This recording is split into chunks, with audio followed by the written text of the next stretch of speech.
श्रवणो कथाया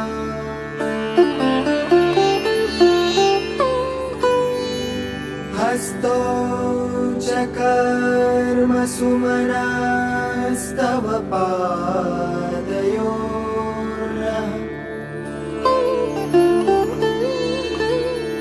स्मृत्यां शिरस्तव निवास जगत्प्रणामे दृष्टिः सतां दर्शनेस्तु भवत्तनु।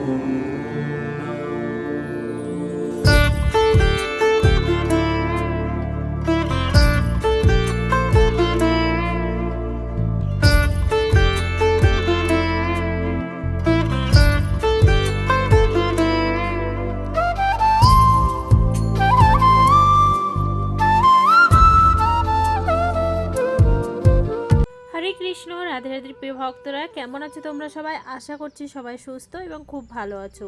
কৃষ্ণময় সকালে আর এই পবিত্র একাদশীর দিন শ্রীমতী রাধারানীকে দর্শন করিয়ে শ্যামকুণ্ড রাধাকুণ্ড তোমরা দর্শন করো আর এই পবিত্র একাদশীর ব্রত নিষ্ঠাভাবে পালন করো। আর আজকের এই ভিডিওতে শ্রীমতী রাধারানীকে দর্শন করাতে করাতে আমাদের বৃন্দাবন ধাম দর্শন করাতে করাতে তোমাদেরকে আজ এই মুখ্যদা একাদশীর ব্রত মাহাত্ম্য শ্রবণ করাবো। তাই নিষ্ঠাভাবে এই ব্রত মাহাত্ম্য শ্রবণ করো। মোক্ষদা একাদশী ব্রত পালন করাতে মুক্তি লাভ হয় এবং যে এই মোক্ষদা একাদশী ব্রত মাহাত্ম্য শ্রবণ করবে তার বাজপেয় যজ্ঞের ফল লাভ হবে। তাই নিষ্ঠাভাবে তোমরা এই একাদশী ব্রত মাহাত্ম্য শ্রবণ করো এবং আমাদের এই শ্রীমতী রাধারানীকে দর্শন করো। আমাদের শ্রীমতী রাধারানীকে দর্শন করে কৃপা লাভ করে যেন একাদশী ব্রতটা তোমরা নিষ্ঠাভাবে পালন করতে পারো। তাই তোমাদের কাছে অনুরোধ রইল আজকের এই একাদশী ব্রত মাহাত্ম্য তোমরা নিষ্ঠাভাবে শ্রবণ করো। মোক্ষদা একাদশী ব্রত মাহাত্ম্য। যুধিষ্ঠির বললেন, হে বিষ্ণু, আপনাকে আমি বন্দনা করি। আপনি ত্রিলোকের সুখদায়ক বিশ্বেশ্বর পুরুষোত্তম। আমার একটি সংশয় আছে। অগ্রহায়ণ মাসের শুক্লপক্ষের যে একাদশী তার নাম কি, বিধিই বা কি, এবং কোন দেবতা এই একাদশীতে পূজিত হন তা আমাকে বলুন। শ্রীকৃষ্ণ বললেন, হে মহারাজ, আপনি উত্তম প্রশ্ন জিজ্ঞাসা করেছেন। তার মাধ্যমে আপনার যশ চতুর্দিকে বিস্তৃত হবে। এখন এই একাদশীর কথা বর্ণনা করছি, যা শোনা মাত্রই বাজপেয়ী যজ্ঞের ফল লাভ হয়। অগ্রহায়ণ মাসের শুক্লপক্ষের এই একাদশী মোক্ষদা নামে পরিচিত। সর্বপাপ বিনাশিনী ও ব্রত মধ্যে সর্বশ্রেষ্ঠ এই একাদশীর দেবতা শ্রী দামোদর। তুলসী মঞ্জুরি ধূপ দীপ ইত্যাদি উপচারে শাস্ত্রবিধি অনুসারে শ্রী দামোদরের পূজা করতে হবে। পূর্ব বর্ণিত বিধি অনুসারে দশমী ও একাদশী পালন করতে হবে। এই উপবাস দিনে স্তব্ধ স্তুতি নৃত্য গীত আদি সহ রাত্রি জাগরণ করা কর্তব্য। হে মহারাজ, প্রসঙ্গক্রমে একটি অলৌকিক কাহিনী আমি বলছি। মনোযোগ দিয়ে এই ইতিহাস শ্রবণ মাত্রই সর্বপাপ ক্ষয় হয়। যে পিতৃ পুরুষেরা নিজ নিজ পাপে অধ্যয়জনী প্রাপ্ত হয়েছে, এই ব্রত পালনের পূর্ণ ফল বিন্দু মাত্র তাদেরকে দান করলে তারা মুক্তি লাভের যোগ্য হন। কোনো এক সময় মনোরম চম্পক নগরে বৈখানক নামে এক রাজা ছিলেন। তিনি ছিলেন সমস্ত বৈষ্ণব সদ্গুণে বিস্মৃত। প্রজাদের তিনি পুত্রের মতো পালন করতেন। তার রাজ্যর বহু বৈদজ্ঞ ব্রাহ্মণ বাস করতেন। রাজ্যর সকলেই ছিলেন বেশ সমৃদ্ধশালী। একবার রাজা স্বপ্নে দেখলেন যে তার পিতা নরকে পতিত হয়েছেন। তা দেখে তিনি অনন্ত বিস্মিত হলেন। পরদিন ব্রাহ্মণদের ডেকে বলতে লাগলেন, হে ব্রাহ্মণগণ, গত রাত্রিতে স্বপ্নে নরক যাতনায় পিতাকে কষ্ট পেতে দেখে আমার হৃদয় বিদীর্ণ হচ্ছে। তিনি আমাকে লক্ষ্য করে বলতে লাগলেন, হে পুত্র, তুমি আমাকে নরক সমুদ্র থেকে উদ্ধার করো। তার সেই অবস্থা দেখে আমার অন্তরে সুখ নেই। আমার এই বিশাল রাজ্য, স্ত্রী পুত্র, কিছুতেই আমি শান্তি পাচ্ছি না। কি করি, কোথায় যাই, কিছুই বুঝে উঠতে পারছি না। আমার পূর্বপুরুষেরা মুক্তি লাভ করতে পারেন এমন কোনো পূর্ণ ব্রত, তপস্যা ও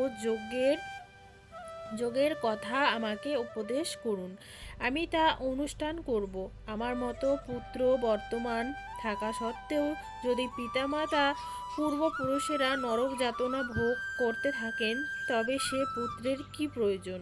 ব্রাহ্মণগণ বললেন, হে মহারাজ, আপনার রাজ্যর কাছেই মহর্ষি পর্বত মুনির আশ্রম রয়েছে।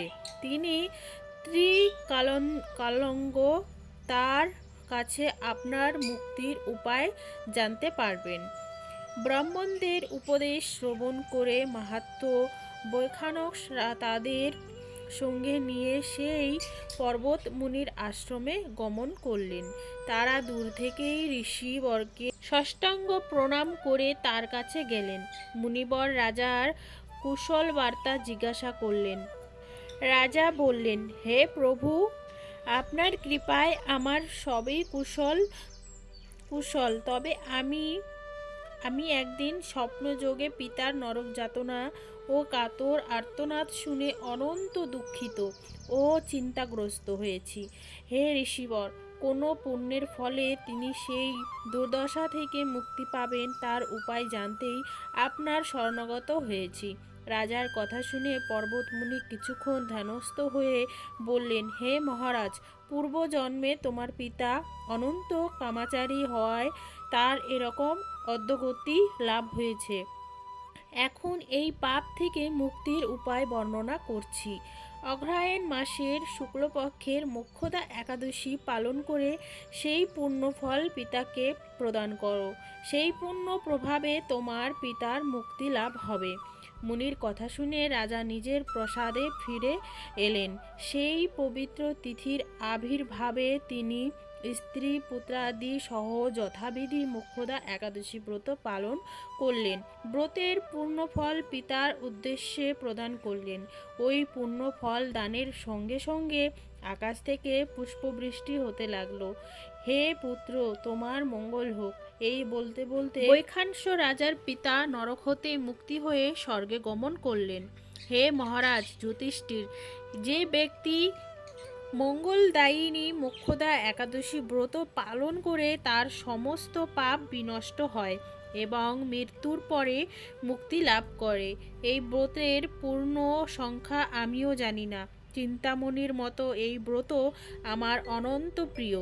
এই ব্রত কথা যিনি পাঠ করেন এবং যিনি শ্রবণ করেন, উভয়েই বাজপেয়ী যজ্ঞের ফল প্রাপ্ত হন। হরে কৃষ্ণ, রাধে রাধে। আজকের এই একাদশী ব্রত মাহাত্ম্য শ্রবণ করে তোমাদের কেমন লাগলো কমেন্ট করে অবশ্যই জানিও। আর আজকের মতন ভিডিওটা এখানে এন্ড করে দিচ্ছি। ছোট্ট করে একটা লাইক, কমেন্ট, শেয়ার অবশ্যই করে দিও ভক্তদের কাছে। আরও ভক্তরা যেন এই পবিত্র মোক্ষদা একাদশী ব্রত নিষ্ঠাভাবে পালন করে, তার জন্য এই ব্রত মাহাত্ম্য তাদেরকে শেয়ার করে দিও। তারা যেন এই ব্রত মাহাত্ম্য শ্রবণ করতে পারে এবং তাদের যেন মনে অভিলাষ জাগে যে আমরা যেন এই একাদশী ব্রত পালন করতে পারি, তাদের জন্য মনে সাহস হয়। তার জন্য এই একাদশী ব্রত, এই ছোট্ট একটা ভিডিও তোমরা ভক্তদের কাছে অবশ্যই শেয়ার করে দিও।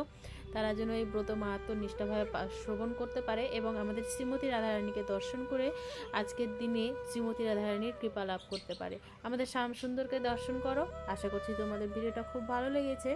ভালো লাগলে ছোট্ট করে লাইক করে দিও। সবাই ভালো থাকো, সবাই সুস্থ থাকো, বেশি বেশি করে নাম জপ করো। একাদশীর দিন বেশি করে নাম জপ করো। যেখানে একমালা করো সেখানে দুমালা করার চেষ্টা করো।